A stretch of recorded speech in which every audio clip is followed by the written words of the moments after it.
મને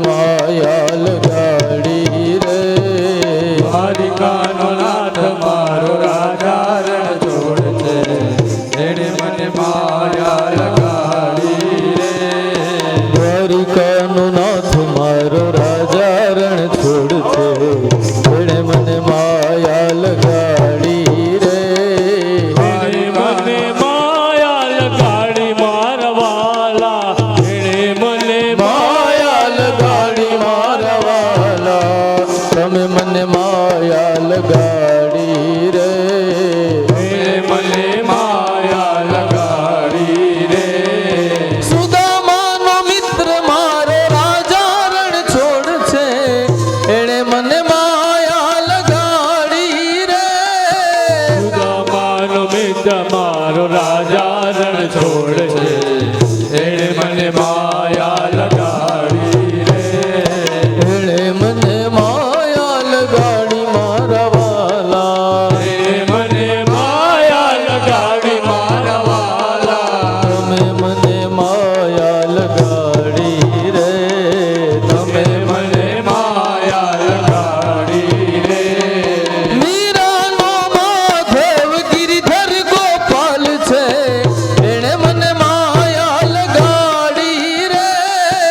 મારા વાલા, એણે મને માયા લગાડી મારા વાલા, તમે મને માયા લગાડી રે, એણે મને માયા લગાડી રે.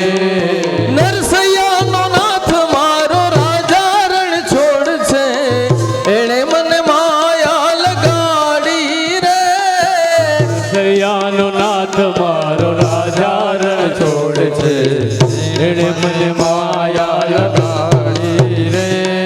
નરસૈયાનો નાથ મારો રાજા રણ છોડ છે, એણે મને માયા લગાડી રે, નરસૈયાનો નાથ મારો રાજા રણ છોડ છે, એણે મને માયા લગાડી રે. એણે મને માયા લગાડી મારા વાલા, એણે મને માયા લગાડી મારા વાલા,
ની અંદર દ્વારકાધીશ પ્રભુ બિરાજમાન છે અને દ્વારકાધીશ પ્રભુનું આખું મંજા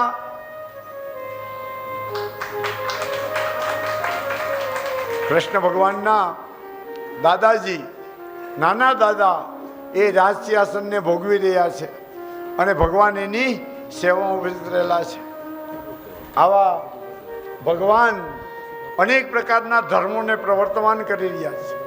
જ્યાં જ્યાં અધર્મ દેખાય ત્યાં દ્વારકાધીશ પહોંચી અને એવા રાક્ષસ એવા દૈત્યોનો નાશ કરે છે. દ્વારકાધીશ ભગવાને એવા રાજાઓને માર્યા છે કે જેને અન્યાય કરેલો છે, અનાચાર કરેલો છે. એવા રાજાઓનો પતન કરવાને માટે દ્વારકાધીશ પ્રભુ પધારે છે. સુધર્મા સભામાં ભગવાન બિરાજમાન થયા અને એમાં એક દૂત આવ્યો આ બાજુથી અને બીજો દૂત આ બાજુથી આવ્યો. બે દૂતોની પધરામણી સુધર્મા સભામાં થઈ છે. પહેલો દૂત આવીને દ્વારકાધીશને વંદન કર્યો અને કહેવાને માટે લાગ્યા કે અમે જરાસંઘના જે 20,000 રાજાઓને કેદ કરેલા છે એને અમને મોકલેલા છે. જરાસંઘ એવો બળવાન રાજા હતો કે અનેક રાજાઓના રાજપાટ છીનવી લીધેલા હતા અને એ રાજાઓને પોતાના જેલની અંદર કેદી તરીકે પૂરી દીધેલા હતા. આ 20,000 રાજાઓએ સંદેશો એવો મોકલો કે પ્રભુ તમે બધા રાજાઓને મુક્ત કર્યા, આ 16,100 રાણીઓને પણ મુક્ત કરી, સ્ત્રીઓને પણ મુક્ત કરી. અમે હજી આ મગધ ક્ષેત્રની અંદર આ જેલની અંદર પુરાયેલા છીએ, અમારું મુક્તિ કરાવો પ્રભુ. એટલે ભગવાને એના દૂતની વાણી સાંભળી. આ બાજુથી દૂત હસ્તિનાપુરમાંથી આવેલો હતો અને યુધિષ્ઠિર મહારાજે મોકલેલો હતો. બંને દૂતો આવ્યા. હસ્તિનાપુરથી જે દૂત આવેલો હતો એણે યુધિષ્ઠિરનો સંદેશો વાંચી સંભળાવ્યો કે મહારાજા યુધિષ્ઠિરની એવી ઈચ્છા છે કે રાજકાજ સારી રીતે ચાલે છે. દ્વારકાધીશ પ્રભુ તમે સહાય કરો, તમે પધારો તો મારે ઘરને આંગણે રાજસુઈ નામનો યજ્ઞ કરવાની તમન્ના છે. હે પ્રભુ, રાજસુઈ યજ્ઞમાં તમારી હાજરી આપો અને તમે રાજસુઈ યજ્ઞ સિદ્ધ કરાવો. બે વિનંતી એક સાથે આવેલી છે. ભગવાને પોતાના મંત્રી અક્રૂરજી મહારાજને પૂછ્યું કે આપણે આમાં શું કરાય, આપણે કઈ રીતે આમાં ગમન કરાય? રાજસુઈ યજ્ઞમાં પહેલા જવું કે જરાસંઘના રાજાઓને, જે કેદી રાજાઓ છે એને મુક્ત કરવા માટે જવું? ત્યારે બોલ્યા છે કે રાજસુઈ યજ્ઞ થશે ને એટલે જરાસંઘનો વધ થશે અને બધા રાજાઓની મુક્તિ થશે, એમાં શંકા નથી. દ્વારકાધીશ પ્રભુ તમે રાજસુઈ યજ્ઞની અંદર પધારો. અને ભગવાન હસ્તિનાપુર પધાર્યા. ઇન્દ્રપ્રસ્થની અંદર ભગવાન પધાર્યા. ભગવાનનું 5 પાંડવો, દ્રૌપદી, માતા કુંતાએ દિવ્ય સન્માન કર્યું અને પોતાના રાજમહેલની અંદર પધરાવ્યા અને કીધું કે પ્રભુજી, જો આપની કૃપા હોય તો આ પાંડવ કુળની અંદર અમે રાજસુઈ નામનો યજ્ઞ કરવાને માટે સંકલ્પ લીધો છે. અમારો આ સંકલ્પ પ્રભુ તમે પૂર્ણ કરાવો.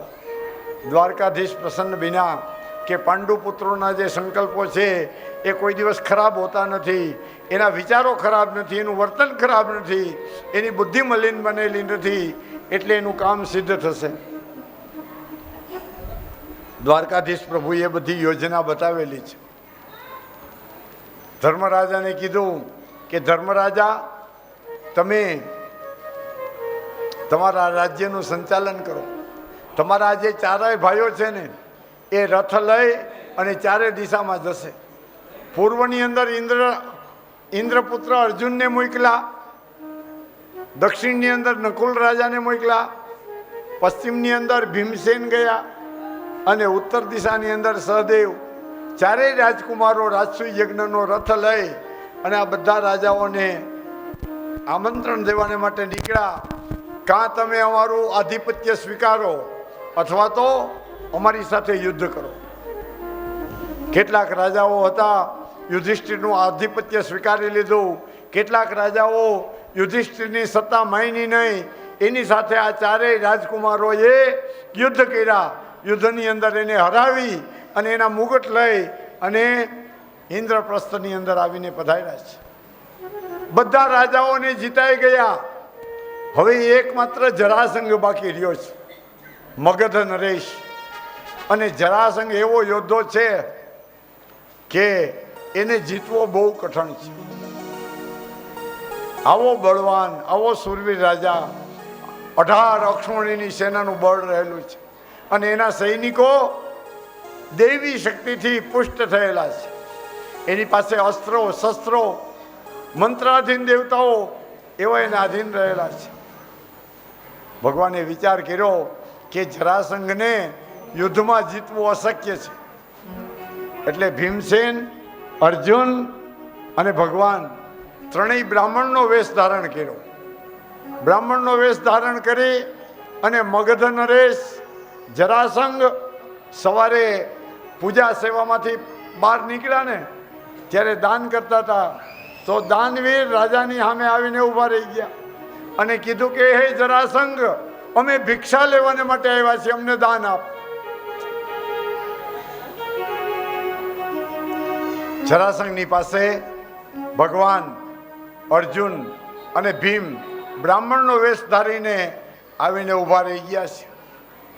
ભગવાને કીધું કે અમે બ્રાહ્મણના બાળકો છે, અમને ભિક્ષાન દેહી, અમને દાન આપો.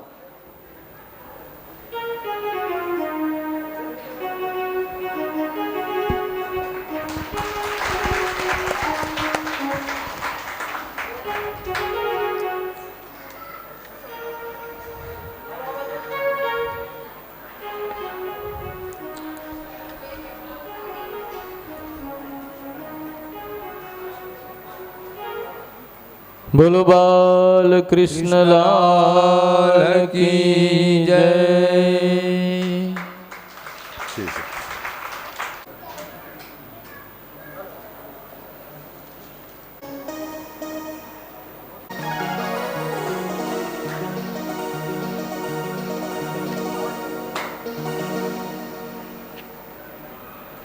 જરાસંઘને એકને જીતવાનો બાકી રહી ગયો છે.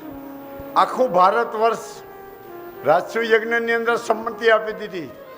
જરાસંઘને યુદ્ધમાં જીતવો કઠણ હતો, કોઈ જીતી શકે એમ નહોતું. ભગવાને વિચાર કર્યો કે બ્રાહ્મણનું રૂપ ધારણ કરીને જઈએ અને એની પાસે યુદ્ધ માંગીએ. અને ભગવાન શ્રી કૃષ્ણ, ભીમસેન અને અર્જુન ત્રણેય સફેદ ધોતિયા પહેર્યા, ઉપર ઉપૈણા ઓઢ્યા, રુદ્રાક્ષની માળા, ભસ્મના ત્રિપુંડ અને આવા બ્રાહ્મણનું રૂપ ધારણ કરી અને જરાસંઘ જ્યાં પૂજા સેવા કરીને બહાર નીકળ્યો ને એની સામે ઊભા રહી ગયા. ભિક્ષાન દેહી, ભિક્ષાન દેહી. એટલે જરાસંઘ કે ભૂદેવો, બ્રાહ્મણો પધારો, તમારે જોઈએ માગો. અને જ્યારે એમ કીધું કે જોઈએ માગો ત્યારે આ ત્રણેય બોલ્યા કે દ્વંદ્વ યુદ્ધ દેહી. દ્વંદ્વ યુદ્ધ એટલે બે જણા જેમાં યુદ્ધ કરે, ત્રીજાએ હવાય નહીં. હે, બે પક્ષના એક યોદ્ધા યુદ્ધ કરે, બીજા કોઈ એમાં વચ્ચે હવાય નહીં. જરાસંઘે કીધું કે યુદ્ધ આપું તમને, પણ કનૈયા હું તને ઓળખું છું, તું કપટી છો, તારી હારે તો મારે ઘણો યુદ્ધ થયું, તું ભાગી ગયો, રણછોડ છો તું યુદ્ધમાં કાંઈ મારી હારે ટકી કેમ નથી, તારી હારે યુદ્ધ નહીં કરું, જા. પછી અર્જુનની સામે જોઈને બોલ્યું કે આ અર્જુન, આ તો સ્ત્રી જેવો છે, હે, નપુસંક છે, નપુસંક. આની હારે હું યુદ્ધ કરું તો મને કોક ખરાબ લાગે, મારું યુદ્ધ ખરાબ લાગે. આ અર્જુનની હારે પણ યુદ્ધ નહીં કરું.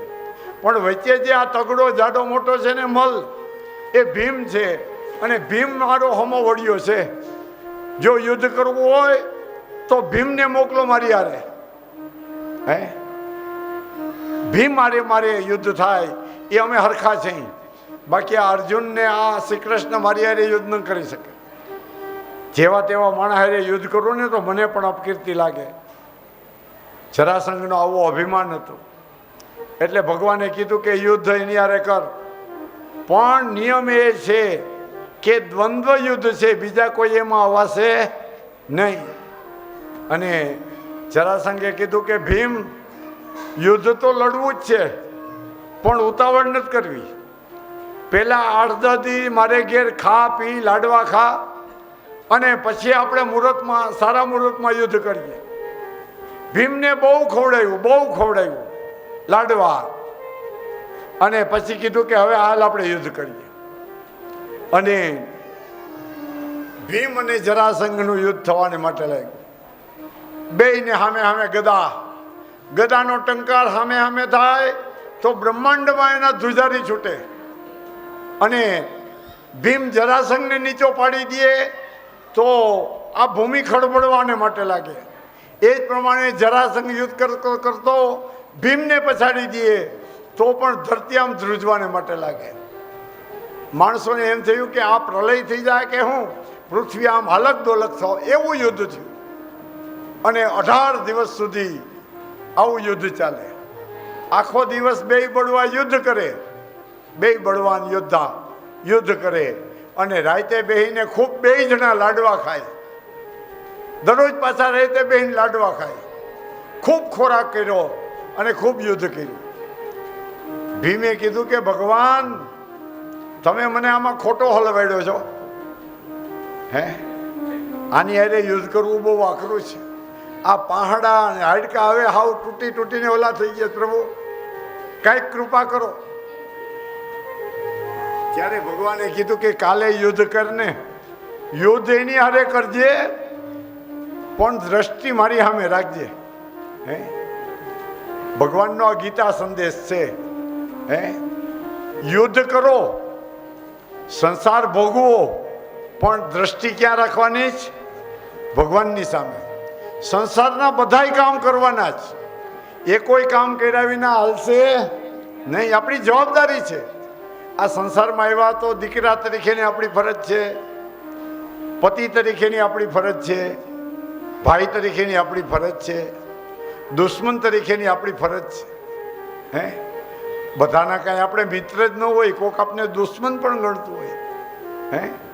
તો બધાની સાથે બધા વ્યવહાર કરવાના જ છે, પણ એ બધા વ્યવહાર લૌકિક છે, હાથથી એ કરીએ, પણ ચિત્ત તો ભગવાનની ચરણમાં જ હોવું જોઈએ. નજર ક્યાં રાખવાની?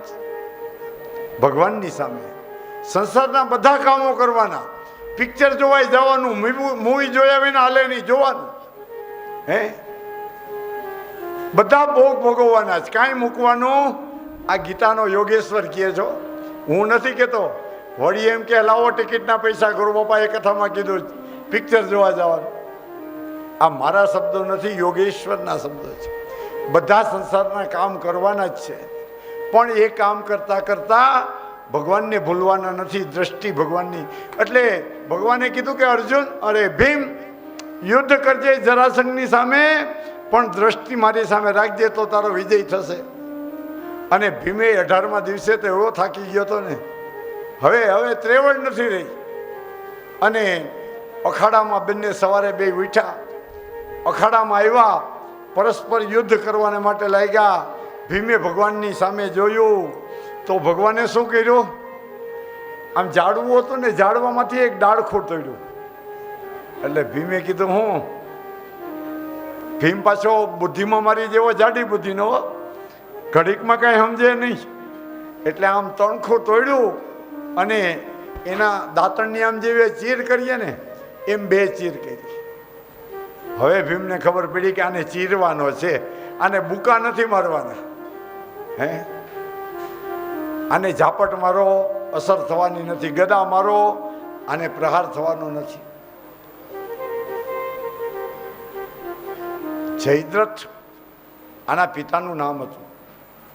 જરાસંઘના પિતાનું નામ જયદ્રથ હતું. અને એને 2 રાણી હતી, વિનિતા અને અપવિનિતા. અને આ 2 રાણી જરાસંઘને ખૂબ એમના પિતાને બહુ પ્રિય હતી. અને યજ્ઞ કર્યો, અને યજ્ઞ કરાવ્યો, અને બ્રાહ્મણોએ જે ચરુ આપ્યો ને, એ ચરુ આ બે રાણીઓને ખવડાવ્યો. બંને રાણીઓને ચરુ ખવડાવ્યો તો બંનેમાંથી અડધા અંગ ઉત્પન્ન થયા. કેવડો? અડધું ફાડું મોટી રાણીને અને અડધું ફાડું નાની રાણીને. બેયને અડધા બાળકો જન્મા આમ ઊભા છોડ્યા. એક પગ, એક હાથ, એક નાક, એક કાન, એક આંખ, એમ આખું અડધું અંગ ઉત્પન્ન થયું. બીજી રાણીને અડધું અંગ ઉત્પન્ન થયું. જરા નામની હુયાણી હતી, એણે બેયને ભેગા કર્યા અને બેયને ભેગા કર્યા એમાંથી જરાસંઘ એક બની ગયો. અને જરાસંઘનું મૃત્યુ તો જ થાય જો બે છોડિયાને આમ ચીરી નાખો અને વચ્ચે રેતીની ઢગલી કરી દો. તો એ બે કાપી નાખો, જરાસંઘને ઊભો ચીરી નાખો અને પાછો આમ જમીનમાં નાખો ને તો બે પાછા ભેગા થઈ જાય, પાછો જીવતો થઈ જાય. પણ એને બેને વિરુદ્ધ દિશામાં નાખો અને વચ્ચે રેતીનો ઢગલો કરી દો તો એ મરે. આવું વરદાન એને પ્રાપ્ત થયેલું. અને જરાસંઘ એટલા માટે જ બલવિષ્ઠ બનેલો હતો. આ વાતની કોઈને ખબર નહોતી કે જરાસંઘનું મૃત્યુ આ રીતે થાય. અને એનો આખો દેહ છે ને, એ આખું શરીર એનું વજ્રનું હતું. એમાં ગમે એટલી ગદા મારો, ગમે એટલા તીર મારો, ત્રિશુલ મારો, ભાલા મારો, પણ એના દેહને કાંઈ અસર જ ન થાય. એનું મૃત્યુ ચિરાવવાથી ન થાય. ભગવાન આ જાણતા હતા. અંતર્યામી કહી ને, એ અંતર્યામી એમ છે, બધું જાણી શકે. તો ભગવાને આ ઝાડવાની એક ડાળી લીધી અને ડાળીના ઊભી ચીરી. ભીમ સમજી ગયો કે આ ચીરવાનું કહે છે, કેમ ચીરવાને? અને યુદ્ધ કરતા કરતા જરાસંઘને માંડ પછાડી દીધો. પછાડ્યો તો ખરો, પણ એના ડાબા પગ ઉપર ભીમે પોતાનો પગ રાખી દીધો અને જમણા હાથેથી બીજો પગ લઈ અને ઊંચો ખેંચ્યો તે જરાસંઘ ચીરાવવાને માટે લાગ્યો. અને આખા એના ફાડા થઈ ગયા, 2 ફાડા થઈ ગયા. અને ભીમે એ 2 ફાડા કરીને નાખ્યા, પાછા ભેગા થઈ ગયા, પાછો યુદ્ધ કરવા માંડ્યો. દ્વારકાધીશ પ્રભુ શું કહે છે? ત્યારે દ્વારકાધીશ પ્રભુએ કીધું કે આમ ચીરવાનો અને વચ્ચે માટી નાખવાનો. અને ભીમે પાછું યુદ્ધ ચાલુ કર્યું. જેમ તેમ કરીને જરાસંઘને પછાડ્યો. એના ડાબા પગ ઉપર પોતાનો પગ દબાવી દીધો અને જમણો પગ ઊંચો કરીને ચીરી નાખ્યો. આ જ વખતે બંનેને વિરુદ્ધ દિશામાં આમ નાખ્યા, એકને આ બાજુ નાખ્યો અને વચ્ચે રેતીનો ઢગલો મોટો કરવાને માટે લાગ્યો. જરાસંઘ ભીમના હાથે સદગતિને પ્રાપ્ત થયો. દેવતાઓએ આકાશમાંથી પુષ્પની વૃષ્ટિ કરી. સિદ્ધ ચારણ અને ગંધર્વો સ્તુતિ કરવાને માટે લાગ્યા. સ્વર્ગની અપ્સરાઓ નૃત્ય કરવાને માટે લાગી. સ્વયં પરમાત્મા ભીમસેનનો જય જયકાર કરવાને માટે લાગ્યા. જરાસંઘ મરાણો અને જરાસંઘ મરાણો એટલે ભગવાનનો દિગ્વિજય પાકો થયો. હવે પાંડુ પુત્રો રાજસૂય યજ્ઞ કરી શકશે. અને જરાસંઘનો દીકરો જે સહદેવ હતો, એ સહદેવને એની રાજગાદી ઉપર અભિષેક કર્યો અને ભગવાન એમને દિવ્ય સ્થાન ઉપર બેસાડી. જે 20,000 રાજાઓ જરાસંઘના જેલની અંદર પૂરેલા હતા, આ 20,000 રાજાઓને મુક્ત કર્યા. સહદેવને કીધું કે આ બધા રાજાનું રાજોચિત સન્માન કર. જેલમાંથી રાજાઓને બહાર કાઢ્યા. કેટલા વર્ષોથી જેલમાં હતા ને, તો મોટી મોટી દાઢીને જટા થઈ ગયા હતા અને ભૂખાને તેરસા હોવાથી હાવ દુબળા થઈ ગયા હતા. જરાસંઘના દીકરાને કીધું કે આ બધાને સારી રીતે શણગાર. બધાના દાઢી મૂછ કપાવ્યા, બધાને સુંદર મજાના વસ્ત્ર ધારણ કરાવ્યા, ગળામાં એક એક પુષ્પની માળા, એક એક રાજાને એક એક મુગટ પહેરાવ્યો અને 20,000 રાજાઓને રથમાં બેસાડીને પોતાની રાજધાનીમાં જવાને માટે વિદાય આપી. રાજાઓએ ભગવાનને આશીર્વાદ આપ્યા કે હે પ્રભુ, અમારું જેલનું બંધન છોડ્યું, અમને પુનઃ તમે રાજાને પ્રાપ્ત કરેલા છો. ભગવાનને નમન કરી આ રાજાઓ ભગવાનની અને ભીમસેનની કીર્તિ ગાવાને માટે લાગ્યા. અને પછી જ્યારે રાજસૂય યજ્ઞનું મુહૂર્ત નીકળ્યું, રાજસૂય યજ્ઞનો આહુતિ દેવાનો પ્રારંભ થયો. ભગવાનની ઉપસ્થિતિમાં રાજસૂય યજ્ઞ થયો. રાજસૂય યજ્ઞની અંદર આખા ભારત દેશના સમ્રાટ રાજાઓ આવ્યા. બ્રાહ્મણો આવ્યા, ઋષિમુનિઓ આવ્યા, તપસ્વીઓ આવ્યા, સંતો મહંતો દેવતાઓ પણ રાજસૂય યજ્ઞની અંદર પધાર્યા. રાજસૂય યજ્ઞમાં સ્વાહા સ્વાહા સ્વાહા થવાને માટે લાગ્યું. બ્રાહ્મણોને ખૂબ દાન દીધા. રાજસૂય યજ્ઞમાં રસોડાનો વહીવટ ભીમસેનને સોંપ્યો. દુર્યોધનને કીધું કે તારે દાન આપવાનું છે. બ્રાહ્મણો ઋષિકુમારો આવે, બધાને દાન આપવા. અને દુર્યોધનને દાનની અંદર નિયુક્ત કર્યો. સહદેવ તો કે આવેલા મહેમાનોની સરાભરા કરવાને માટે રહ્યા. યુધિષ્ઠિર રાજા યજ્ઞની દીક્ષા લઈને બેઠા. યજ્ઞ થવાને માટે લાગ્યો. યજ્ઞ જ્યારે પરિપૂર્ણતાને આરે આવ્યો ને, ત્યારે બ્રાહ્મણોએ એમ કીધું કે છેલ્લી મહાપૂજા હોય. અને આ મહાપૂજા તો કે રાજભવનમાં થશે. અને કોની થશે? તો કે જે મનુષ્ય યોગ્ય હોય એની મહાપૂજા, એની અગ્રપૂજા થાય. અને રાજસભા ખીચોખીચ ભરાઈ ગઈ. આખા ભારત દેશના રાજા મહારાજાઓ આવેલા હતા. બધા બેસી ગયા. ભીષ્મ, દ્રોણ, કૃપાચાર્ય, શાંતનુ વગેરે રાજાઓ પધાર્યા. દ્રોણાચાર્ય વગેરે પધારેલા છે. અને હવે નિર્ણય કરવાનો છે કે મહાપૂજા, અગ્રપૂજા કોની કરવી.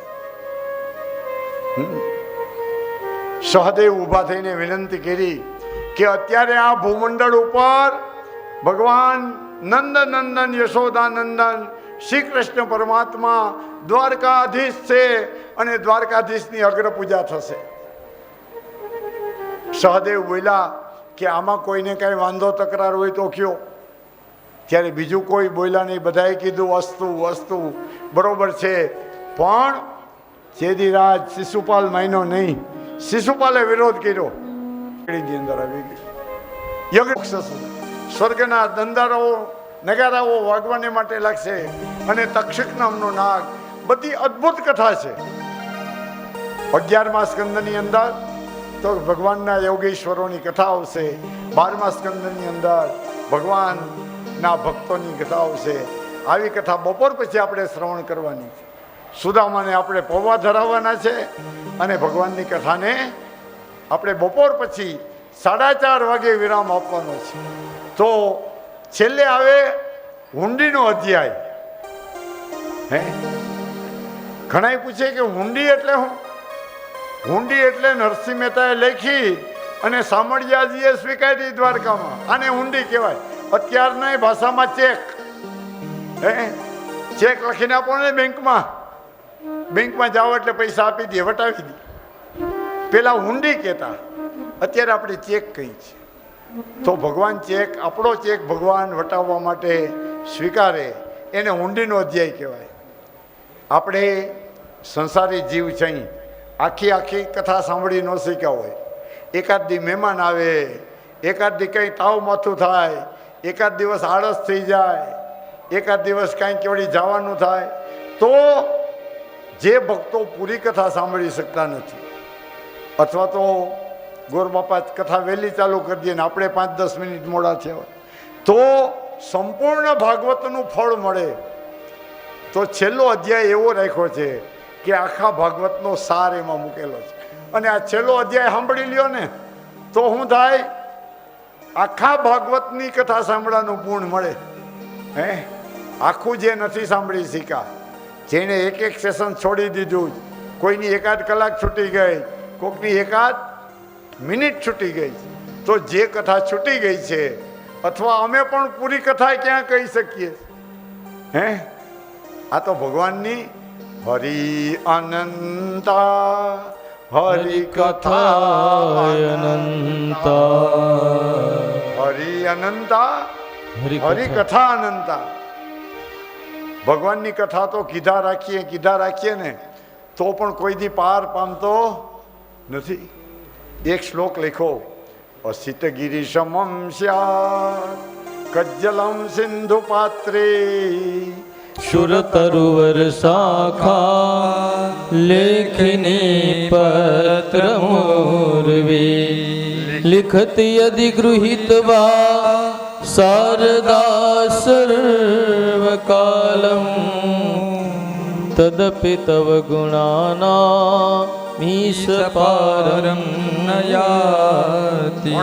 ભગવાનના ગુણગાન ગાયા રાખીએ ને તો એના ગુણ ખૂટે નહીં. એની કથા એવી છે હરિ અનંતા, હરિ કથા અનંતા. હરિ જેમ અનંત છે, અણુએ અણુમાં, પાંદડે પાંદડે, એક એક જીવમાં, સ્થાવરમાં, જંગમમાં બધે ભગવાન છે. એમ ભગવાનની કથા પણ એટલી જ મોટી છે, કોઈ વક્તા પૂરી કરી શકે નહીં.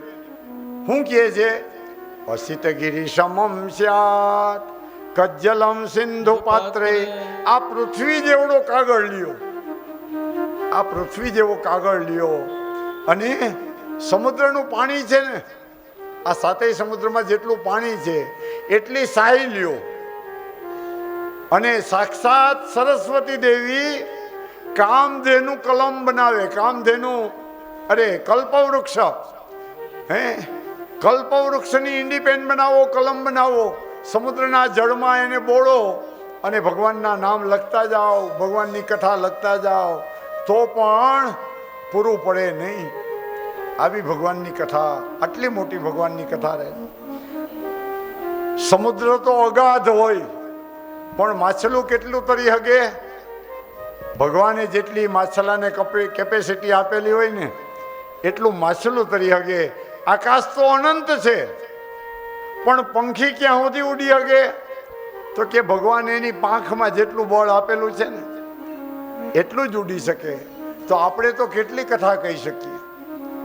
ભગવાનની જે કથા છે એનો તો 1% આપણે ભગવાનની કથા કરી નથી. પણ જો છેલ્લો અધ્યાય ઊંડીનો સાંભળી લઈ તો પૂર્ણ ભાગવતનું ફળ પ્રાપ્ત થાય છે. અને પૂર્ણ ભાગવતનું ફળ પ્રાપ્ત કરવું હોય તો બપોર પછી આ ભગવાન ચેક લખીને આપવાના છે કે આ બેને મારે પૂરેપૂરી કથા કરી તો એને માટે વૈકુંઠનું ધામ ખાલી. હે ચેક લખે તો આપણે દેવાય ને. વાં જાઉં ને એટલે પૂછશે કે સાંભળ્યું જ ભાગવત, ક્યારે રામાયણ સાંભળ્યું જ? હે જો ચેક હશો ને તો ટિકિટ બતાવશો તરત અંદર જવા દે, નકર કે પાછા ભાગો. પુનરપી જનનમ પુનરપી મરણમ પુનરપી જનની જઠરે શયનમ. એટલા માટે હું કહું છું, ભાવથી, પ્રેમથી. ભાઈ કારુભાઈનો પણ બહુ આગ્રહ છે કે બપોર પછીની કથા સાંભળવા માટે બધા આવજો. જે કોઈ નથી આવ્યા એને પણ લઈ આવજો. છેલ્લો ઘા છે, મારી દઈ કોઈના હૃદયમાં લાગી જાય તો એનું જીવન સફળ થઈ જાય. હે અત્યારે આપણે કથાને વિરામ આપીએ. વિરામ આપતા પહેલા ભગવાનના નામ સંકીર્તન ભાઈ શ્રી વિપુલભાઈ કરાવે. કૃષ્ણ ગોવિંદ ગોવિંદ ગોપાલ નંદલાલ, રાધે ગોવિંદ ગોવિંદ ગોપાલ નંદલાલ. કૃષ્ણ ગોવિંદ ગોવિંદ ગોપાલ નંદલાલ, રાધે ગોવિંદ ગોપાલ નંદલાલ. मेरो यशोदा को लाल, मेरो यशोदा को लाल, यशोदा को लाल, मेरो यशोदा को लाल. मेरो यशोदा को लाल, मेरो यशोदा को लाल, यशोदा को लाल, मेरो यशोदा को लाल. मेरो यशोदा को लाल, मेरो यशोदा को लाल, यशोदा को लाल, मेरो यशोदा को लाल. मेरो यशोदा को लाल, मेरो यशोदा को लाल, यशोदा को लाल, मेरो यशोदा को लाल. कृष्ण गोविंद गोविंद गोपाल नंदलाल, राधे गोविंद गोविंद गोपाल नंदलाल.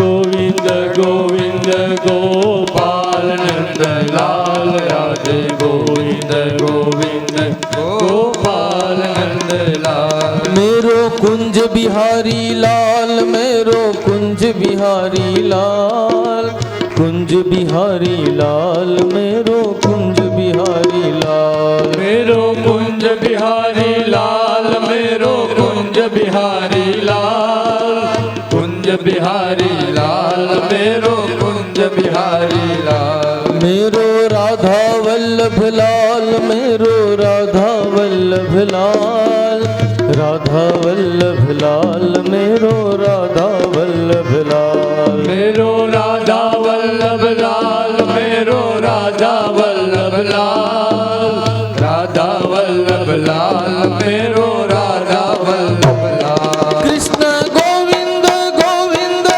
गोपाल नंद लाल, राधे गोविंद गोविंद गोपाल नंद लाल, गोविंद गोविंद गोपाल नंद लाल, राधे गोविंद गोविंद गोपाल नंद लाल, कृष्ण गोविंद गोविंद गोपाल नंद लाल, राधे गोविंद गोविंद गोपाल नंद लाल, कृष्ण गोविंद गोविंद गोपाल नंद लाल, राधे गोविंद गोविंद गोपाल नंद लाल, राधे गोविंद गोविंद गोपाल नंद लाल, राधे गोविंद गोविंद गोपाल नंद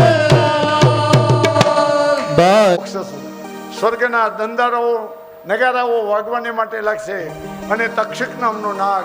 બધી અદ્ભુત કથા છે 11મા સ્કંદની અંદર તો ભગવાનના યોગેશ્વરોની કથા આવશે, 12મા સ્કંદની અંદર ભગવાનના ભક્તોની કથા આવશે. આવી કથા બપોર પછી આપણે શ્રવણ કરવાની છે. સુદામાને આપણે પૌવા ધરાવવાના છે અને ભગવાનની કથાને આપણે બપોર પછી 4:30 વાગે વિરામ આપવાનો છે. તો છેલ્લે આવે હુંડીનો અધ્યાય. હે, ઘણાય પૂછે કે હુંડી એટલે શું? હુંડી એટલે નરસિંહ મહેતાએ લખી અને સામળિયાજીએ સ્વીકારી દ્વારકામાં. આને હુંડી કહેવાય. અત્યારની ભાષામાં ચેક.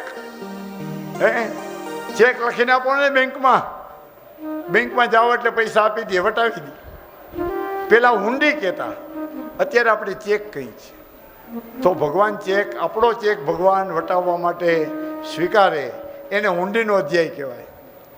આપણે સંસારી જીવ છે, આખી કથા સાંભળી ન શીખ્યા હોય. એકાદ દી મહેમાન આવે, એકાદ દી કંઈ તાવ માથું થાય, એકાદ દિવસ આળસ થઈ જાય, એકાદ દિવસ કાંઈ કેવડી જવાનું થાય, તો જે ભક્તો પૂરી કથા સાંભળી શકતા નથી, અથવા તો ગોરબાપા કથા વહેલી ચાલુ કરી દે ને આપણે 5-10 મિનિટ મોડા થયા હોય, તો સંપૂર્ણ ભાગવતનું ફળ મળે. તો છેલ્લો અધ્યાય એવો રાખ્યો છે કે આખા ભાગવતનો સાર એમાં મૂકેલો છે. અને આ છેલ્લો અધ્યાય સાંભળી લ્યો ને તો શું થાય? આખા ભાગવતની કથા સાંભળવાનું પૂર્ણ મળે. હે, આખું જે નથી સાંભળી શીખ્યા, જેણે એક સેશન છોડી દીધું, કોઈની એકાદ કલાક છૂટી ગઈ, કોઈકની એકાદ મિનિટ છૂટી ગઈ, તો જે કથા છૂટી ગઈ છે, અથવા અમે પણ પૂરી કથા ક્યાં કહી શકીએ? હે, આ તો ભગવાનની હરિ અનંતા, હરિ કથા અનંતા, હરિ અનંતા, હરિ કથા અનંતા. ભગવાનની કથા તો કીધા રાખીએ ને તો પણ કોઈ દી પાર પામતો નથી. એક શ્લોક લખો, અસિત ગિરિશમમ સ્યાત કજ્જલમ સિંધુ પાત્રે, શુરતરુવર શાખા લેખની પત્ર મોરવી, લિખતી અધિગૃહિતવા શારદા સર્વકાલમ, તદપિ તવ ગુણાના મીશ પારમ નયાતિ. ભગવાનના ગુણગાન ગાયા રાખીએ ને તો એના ગુણ ખૂટે નહીં. એની કથા એવી છે, હરિ અનંતા, હરિ કથા અનંતા. હરિ જેમ અનંત છે, અણુએ અણુમાં, પાંદડે એક જીવમાં, સ્થાવરમાં, જંગમમાં બધે ભગવાન છે. એમ ભગવાનની કથા પણ એટલી જ મોટી છે, કોઈ વક્તા પૂરી કરી શકે નહીં. શું કહે છે? અસિત ગિરિશમમ સ્યાત કજ્જલમ સિંધુ પાત્રે. આ પૃથ્વી જેવડો કાગળ લ્યો, આ પૃથ્વી જેવો કાગળ લ્યો, અને સમુદ્રનું પાણી છે ને, આ સાતેય સમુદ્રમાં જેટલું પાણી છે એટલી સાઈ લ્યો, અને સાક્ષાત સરસ્વતી દેવી કામધેનુ કલમ બનાવે. કામધેનુ, અરે કલ્પવૃક્ષ, હે કલ્પવૃક્ષની ઇન્ડિપેન્ડ બનાવો, કલમ બનાવો, સમુદ્રના જળમાં એને બોળો અને ભગવાનના નામ લખતા જાઓ, ભગવાનની કથા લખતા જાઓ, તો પણ પૂરું પડે નહીં. આવી ભગવાનની કથા, આટલી મોટી ભગવાનની કથા રહે. સમુદ્ર તો અગાધ હોય, પણ માછલું કેટલું તરી હગે? ભગવાને જેટલી માછલાને કેપેસિટી આપેલી હોય ને એટલું માછલું તરી હગે. આકાશ તો અનંત છે, પણ પંખી ક્યાં સુધી ઉડી હગે? તો કે ભગવાન એની પાંખમાં જેટલું બળ આપેલું છે ને એટલું જ ઉડી શકે. તો આપણે તો કેટલી કથા કહી શકીએ. ભગવાનની જે કથા છે એનો તો 1% આપણે ભગવાનની કથા કરી નથી. પણ જો છેલ્લો અધ્યાય ઊંડીનો સાંભળી લઈ તો પૂર્ણ ભાગવતનું ફળ પ્રાપ્ત થાય છે. અને પૂર્ણ ભાગવતનું ફળ પ્રાપ્ત કરવું હોય તો બપોર પછી આ ભગવાન ચેક લખીને આપવાના છે કે આ બેને મારે પૂરેપૂરી કથા કરી છે, તો એને માટે વૈકુંઠનું ધામ ખાલી. હે ચેક લખે તો આપણે દેવાય ને. વાં જાઉં ને એટલે પૂછશે કે સાંભળ્યું જ ભાગવત, ક્યારેય રામાયણ સાંભળ્યું જ? હે જો ચેક હશો ને તો ટિકિટ બતાવશો તરત અંદર જવા દે, નકર કે પાછા ભાગો. પુનરપી જનનમ પુનરપી મરણમ પુનરપી જનની જઠરે શયનમ. એટલા માટે હું કહું છું, ભાવથી પ્રેમથી ભાઈ કારુભાઈનો પણ બહુ આગ્રહ છે કે બપોર પછીની કથા સાંભળવા માટે બધા આવજો. જે કોઈ નથી આવ્યા એને પણ લઈ આવજો. છેલ્લો ઘા છે, મારી દઈ કોઈના હૃદયમાં લાગી જાય તો એનું જીવન સફળ થઈ જાય. હે અત્યારે આપણે કથાને વિરામ આપીએ. વિરામ આપતા પહેલા ભગવાનના નામ સંકીર્તન ભાઈ શ્રી વિપુલભાઈ કરાવે. કૃષ્ણ ગોવિંદ ગોવિંદ ગોપાલ નંદલાલ, રાધે ગોવિંદ ગોવિંદ ગોપાલ નંદલાલ. કૃષ્ણ ગોવિંદ ગોવિંદ ગોપાલ નંદલાલ, રાધે ગોવિંદ ગોવિંદ ગોપાલ નંદલાલ. मेरो यशोदा को लाल, मेरो यशोदा को लाल, यशोदा को लाल, मेरो यशोदा को लाल. मेरो यशोदा को लाल, मेरो यशोदा को लाल, यशोदा को लाल, मेरो यशोदा को लाल. मेरो यशोदा को लाल, मेरो यशोदा को लाल, यशोदा को लाल, मेरो यशोदा को लाल. मेरो यशोदा को लाल, मेरो यशोदा को लाल, यशोदा को लाल, मेरो यशोदा को लाल. कृष्ण गोविंद गोविंद गोपाल नंदलाल, राधे गोविंद गोविंद गोपाल नंदलाल. गोविंद गोविंद गोपाल नंदलाल, राधे गोविंद गोविंद गोपाल नंदलाल. मेरो कुंज बिहारी लाल, मेरो कुंज बिहारी लाल, कुंज बिहारी लाल, मेरो कुंज बिहारी लाल. मेरो कुंज बिहारी लाल, मेरो कुंज बिहारी लाल, कुंज बिहारी लाल, मेरो कुंज बिहारी लाल. मेरो राधा वल्लभ लाल, मेरो राधा वल्लभ लाल, राधा वल्लभ लाल, मेरो राधा वल्लभ लाल. मेरो राधा वल्लभ लाल, मेरो राधा वल्लभ लाल, राधा वल्लभ लाल, मेरो राधा वल्लभ लाल. कृष्ण गोविंद गोविंद गोपाल नंदलाल, राधे गोविंद गोविंद गोपाल नंदलाल. गोविंद गोविंद गोपाल नंदलाल, राधे गोविंद गोविंद गोपाल नंदलाल. कृष्ण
એ સાંભળો, ઓલા ફોટોવાળા ક્યાં ગયા? બોલાય ફોટોગ્રાફર.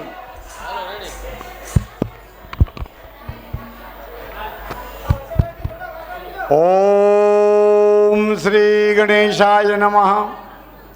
પૂજ્યપાદ શ્રદ્ધાદાસ બાપુ, આપણી ઉપલેટાની નજીકનું જો સિદ્ધ તીર્થ હોય તો એ બાપુનો આશ્રમ છે.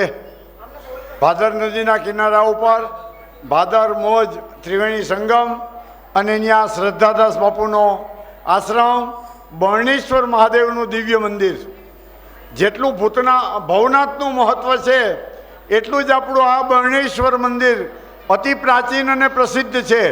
તો વર્ષોથી ત્યાં ભેખ લઈ અને શ્રદ્ધાદાસ બાપુ ત્યાં સેવા પૂજા કરે છે.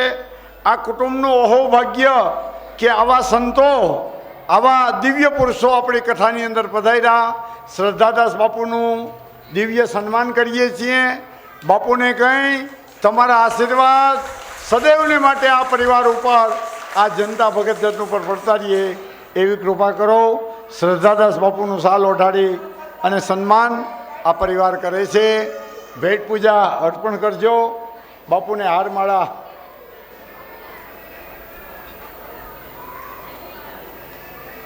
બાપુ 7 દિવસથી કાલાવાલા કરીએ છીએ.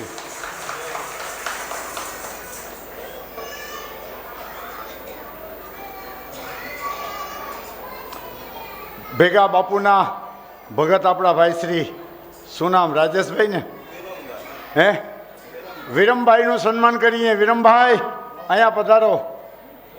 ભગવાન કરતા સંતો મોટા ને સંતો કરતા સંતોના સેવકો મોટા. ભગવાન બર્ણેશ્વર દાદાના આલ્યો ભાઈ હાર અહીંયા છે. હા, ફેરવો હાર પુષ્પમાળા. ભાઈ ફોટો લઈ જાઓ. ઉભા રે ભાઈ જા.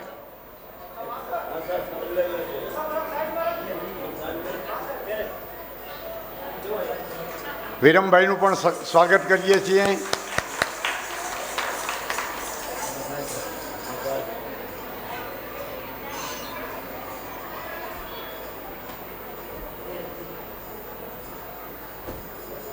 બાપુ આશીર્વાદ આપશો કે બોલવું છે કંઈ? નહીં ને દે ને બસ એનો હૃદયનો આશીર્વાદ. ભગવાન કી જય. શ્રદ્ધાદાસ બાપુ ભાગવતના એવા પ્રિય છે કે દર વર્ષે એના આશ્રમમાં ભાગવત કથા હોય. પધારો બાપુ પધારો. તમારા આશીર્વાદ મળતા રહીએ. સંત પુરુષ ભરાયું. હા બાપુને ના મહાપુરુષ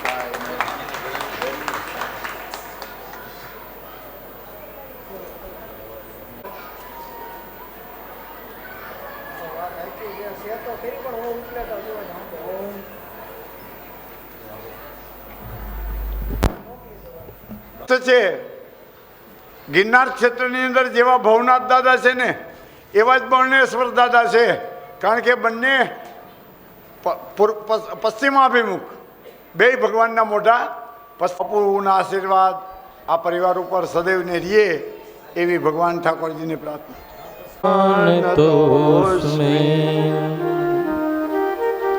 ગુરુર બ્રહ્મા ગુરુર વિષ્ણુ ગુરુર્દેવો મહેશ્વરઃ ગુરુર સાક્ષાત પરબ્રહ્મા તસ્મૈ શ્રી ગુરુવે નમઃ. ચિંતા સંતાનહંતારો યદપાદાંબુજરેણવઃ શ્રિયાનાં તાન્નિજાચાર્યાં પ્રણમામિ મુહુર્મુહુઃ. યદનુગ્રહતો જંતો સર્વદુઃખાદિગો ભવેत् તમહં સર્વદા વંદે શ્રીમદ્વલ્લભનંદનમ ચતુર્ભિશ્ચ ચતુર્ભિશ્ચ ત્રિભિस्तथा ષડભિર્વિરાજતે યોષો પંચધારદય નમઃ. ઓમ શ્રી ગણેશાય નમઃ. શ્રી સરસ્વત્યે નમઃ. ઓમ વેદાય નમઃ. ઓમ વેદ પુરુષાય નમઃ. સુખદેવજી મહારાજ ગંગા નદીના કિનારા ઉપર સુંદર મજાની દિવ્ય રમ્ય કથાનું અનુસંધાન કરી રહ્યા છે અને કથામાં પ્રવેશ માટે ભગવાનના નામ સંકીર્તનની ખૂબ જ આવશ્યકતા છે. ભગવાનનું નામ સ્મરણ કરીને જ, ભગવાનનું નામ કીર્તન કરીને જ કથાનો પ્રારંભ કરવામાં આવે છે. હે ગોપાલ રાધે કૃષ્ણ ગોવિંદ ગોવિંદ.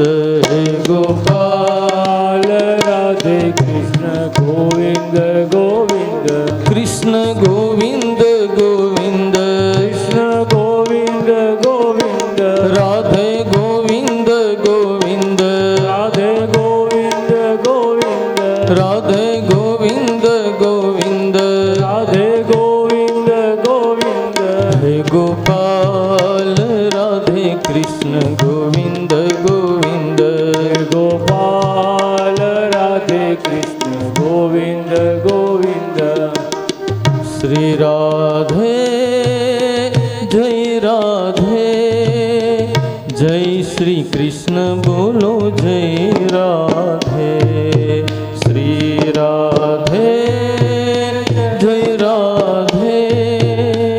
જય શ્રી કૃષ્ણ બોલો જય રાધે. રાધે શ્રી રાધે જય રાધે. જય શ્રી કૃષ્ણ બોલો જય રાધે.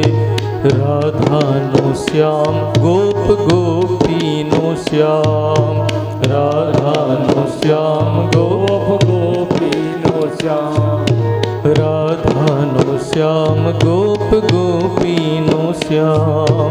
રાધાનો શ્યામ ગોપ ગોપીનો શ્યામ. સૌના હૃદયે વસે છે ઘનશ્યામ શ્યામ શ્યામ. સૌના હૃદયે વસે છે ઘનશ્યામ શ્યામ શ્યામ. સૌના દિલમાં વસે છે ઘનશ્યામ શ્યામ શ્યામ. સૌના દિલમાં વસે છે ઘનશ્યામ શ્યામ શ્યામ. શ્રી રાધે જય રાધે. જય શ્રી કૃષ્ણ બોલો જય રાધે. શ્રી રાધે જય રાધે. જય શ્રી કૃષ્ણ બોલો જય રાધે. શ્રી રાધે જય રાધે. જય શ્રી કૃષ્ણ બોલો જય રાધે. શ્રી રાધે જય રાધે. જય શ્રી કૃષ્ણ બોલો જય રાધે. જય શ્રી કૃષ્ણ બોલો જય રાધે. જય શ્રી કૃષ્ણ બોલો જય રાધે. રાધાનો શ્યામ ગોપ ગોપીનો શ્યામ. રાધાનો શ્યામ ગોપ ગોપીનો શ્યામ.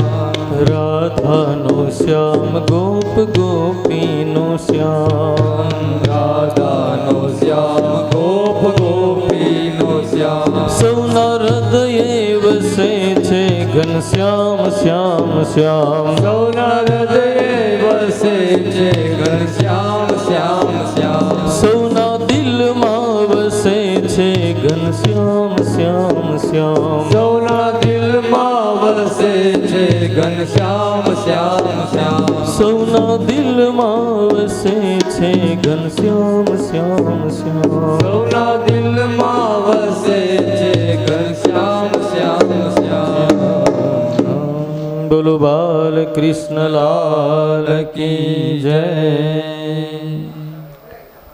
કથામૃતનો પ્રારંભ કરતા પહેલા ભગવાન શ્રી કૃષ્ણ ચરણારવિંદના હૃદયની અંદર નમસ્કાર.